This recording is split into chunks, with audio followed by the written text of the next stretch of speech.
Genesis chapter 2, the creation of humanity and the Garden of Eden. Hello, and welcome back.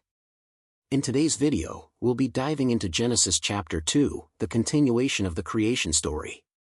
While Genesis 1 gives us a broad view of how God created the universe, Genesis 2 zooms in on the creation of humanity and the perfect world God designed for us. We'll explore how God formed Adam and Eve, the sacredness of the first relationship, and the responsibility we have as caretakers of His creation. Let's dive in. Verse 1, Thus the heavens and the earth were completed in all their vast array. This verse summarizes the completion of God's creation. Everything in the heavens and on earth was created in 6 days, and now God's work is finished. This sets the stage for the detailed account of humanity's creation in Genesis 2. God's work is perfect and complete. As we go through life, let us remember that God finishes what He starts, and we can trust His perfect timing in our lives. Verse 2-3, By the seventh day God had finished the work He had been doing, so on the seventh day He rested from all His work. Then God blessed the seventh day and made it holy, because on it He rested from all the work of creating that He had done. God sets the example of rest. On the seventh day, He rests, not because He was tired, but to set apart this day as holy, for reflection and renewal. It's the first instance of the Sabbath, a principle that God designed for all of us. Taking time to rest is important in our busy lives. God invites us to observe the Sabbath, not just as a command, but as an opportunity to reconnect with Him, restore our strength, and enjoy His creation. Verse 4-6, This is the account of the heavens and the earth when they were created, when the Lord God made the earth and the heavens. Now no shrub had yet appeared on the earth and no plant had yet sprung up, for the Lord God had not sent rain on the earth and there was no one to work the ground, but streams came up from the earth and watered the whole surface of the ground. These verses set the stage for the creation of humanity.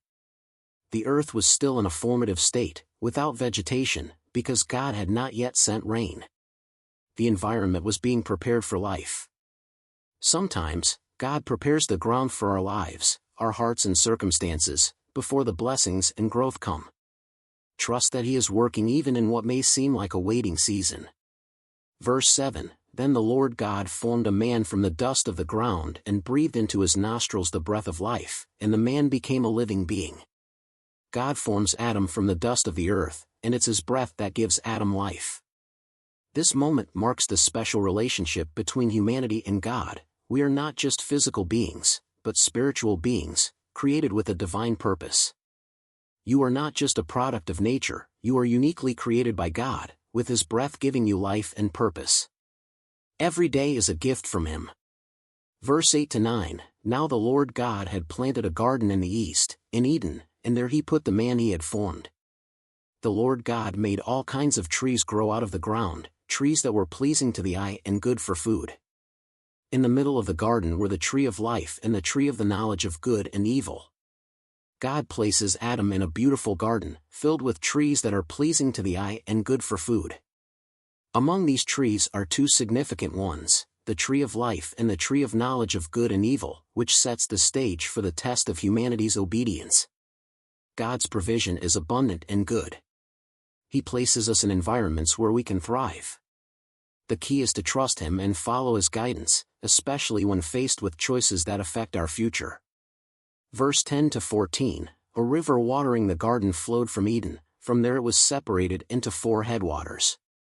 The name of the first is the Pishon, it winds through the entire land of Havilah, where there is gold. The gold of that land is good, aromatic resin and onyx are also there. The name of the second river is the Gihon, it winds through the entire land of Cush. The name of the third river is the Tigris, it runs along the east side of Ashur. And the fourth river is the Euphrates.